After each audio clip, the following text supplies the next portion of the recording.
No!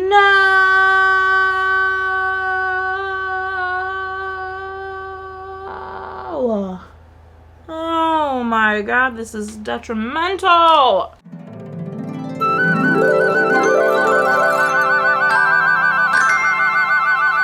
Welcome back to Every Disney Movie Ever. My name is Jess, and I'm watching Every Disney Movie Ever. Today, I'm going to talk about The Fox and the Hound. The Fox and the Hound is a 1981 animated theatrical release. It's directed by Ted Burman, Richard Rich, and Art Stevens. The cinematographer doesn't technically exist, but some supervising animators include Ron Clements, Frank Thomas, and Ollie Johnston.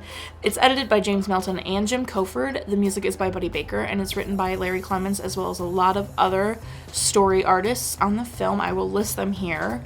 It's based off a book called The Fox and the Hound by Daniel P. Mannix. Everyone I just listed that I've never spoken about before is best known for their Disney work, or it's all they were known for. They only did that, etc. Except Richard Rich, who worked on The Swan Princess, and Earl Kress, who worked on Animaniacs and Pinky and the Brain, Art Stevens, and Jim Koford, I covered in the video about The Rescuers, and James Melton, Buddy Baker, and Larry Clements, I covered in the video about The Many Adventures of Winnie the Pooh. All links will be in the description. The film stars Mickey Rooney, Kurt Russell, Pearl Bailey, Jack Albertson, Jeanette Nolan, and Pat Buttram. Mickey Rooney plays Todd, and I covered him in the video about Pete's Dragon. Kurt Russell plays Copper, and I covered him in the video about Superdad.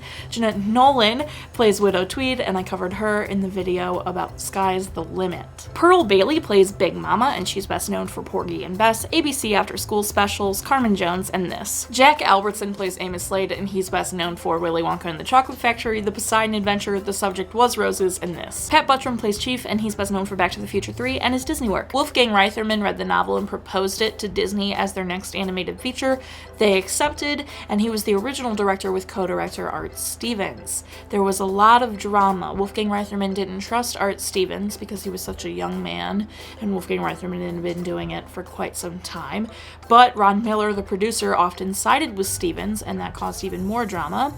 Reitherman went on to think they had a very weak second act and created this entire musical sequence that didn't really fit the film. Stevens thought it was a terrible idea, as did a lot of other people, and finally upper management sided with Stevens, and after that happened, Reitherman went into Stevens' office and said, I don't know, maybe it's a young man's game now. He was very defeated. Chief was originally supposed to die like in the novel, but Art Stevens decided against it, and many animators and storytellers protested against him, and he said, we've never killed a main character, and we're not going to start now. This is the last film to contain members of Disney's 9 Old Men. Frank Thomas, Ollie Johnston, and Cliff Nordberg finished their animation and retired, and then Don Bluth took 13 animators with him to create Don Bluth Studios, so they had to hire new animators and trusted people who were assistant animators to become head animators and help these new animators. Some of these people included Ron Clements and John Musker and John Lasseter and Tim Burton and Brad Bird, all names that went on to direct Disney films that were very successful. 4 years after production started, the film was finished. There were 360,000 drawings, 110,000 painted cells, 1,100 painted backgrounds, 180 people worked on this movie, 24 of which were animators. Mickey Rooney was cast right off of Pete's Dragon, and Kurt Russell read and impressed the directors, and then went on to finish his dialogue in 2 recording sessions. It was released on VHS in 1994, DVD in 2006, and Blu-ray in 2011. It took $12 million to make and made $39.9 million and received favorable reviews. It holds a 69% on Rotten Tomatoes. A comic adaptation was made and continued from 1981 until 2007. This is the last Disney animated feature to have just the end at the end. The Black Cauldron has end credits. Todd is derived from an Old English word Tod that means fox. This is the last Disney animated feature to have the Buena Vista opening. It's very different from the book.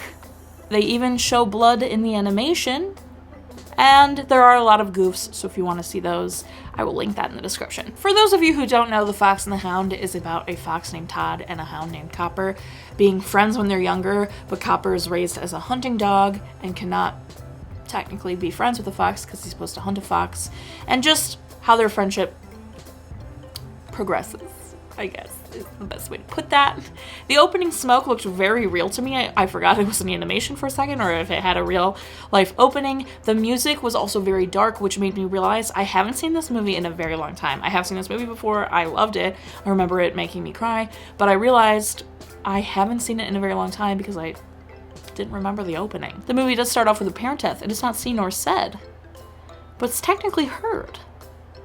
So I'm counting it, because it's obviously a parent death. Just the way it's done, it's obviously a parent death. Todd is then taken in by Widow Tweed, and Amos Slade purchases Copper, I assume, from a breeder, and they meet and become buddies, and heartbreak ensues for the rest of the movie. Please don't read me alive for what I'm about to say, but I'm not the biggest fan of Big Mama, and I think that stems from me not being a big fan of the songs that she sings. I love the score in the movie. I'm not crazy about the songs that are sung in the movie. I don't think they're entirely necessary. I love Best of Friends. That is the only song I remembered from this movie. I didn't even realize there were other ones, and there are, and some of them are a little bit uncomfortable. In my opinion, I still love the movie. Don't ream me for not being the biggest fan of Big Mama and the songs. Big Mama as a character is very sweet, and I love her, but because she's just the singer of those songs, I think it just makes me like, oh great, it's another song, Big Mama, here she comes. There were a lot of cross dissolves in the film, which is when you fade from one scene into the other without a black in between the two, or you don't just cut from one shot to another. There's a fade in between the two shots, and that's a big editing technique to show the passage of time, which is very important in this film because a lot of time goes by. So I thought it was interesting that so many cross dissolves were used because there is a lot of time passing. If you're sitting there wondering if the cry count went up, that answer is yes, of course it did. It's Fox and the Hound. It's heartbreaking and so sad. And I remembered, toward the beginning of the film, I remembered that Widow Tweed takes Todd to the forest and leaves him, and I was like, oh my gosh, I forgot how sad that is. Like, I'm okay. So then when it was coming, I was very like, I'm prepared. I know she's gonna leave him in the forest, but I forgot about the voiceover that happens the entire drive to the forest, and he's all like happy that he's in the car with her, and she's all like, we had some good times and blah blah blah. I was a mess, and then she tells him to stay, and I absolutely cried.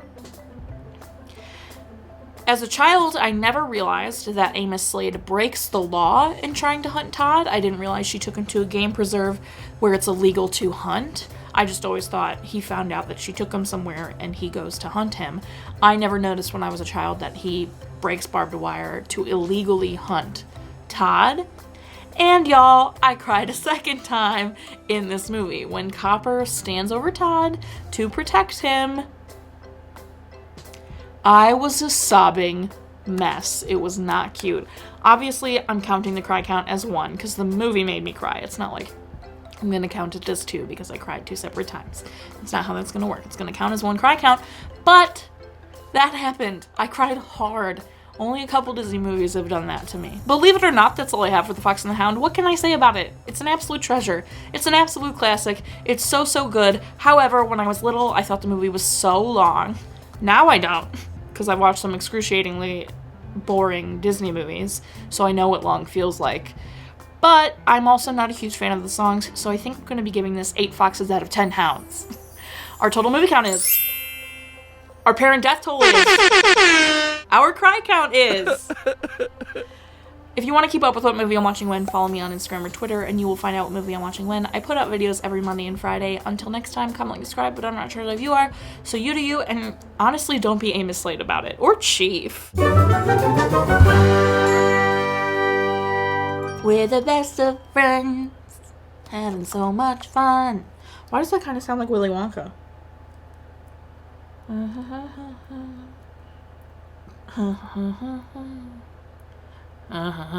Candyman. The Candyman can. Okay, I'm done.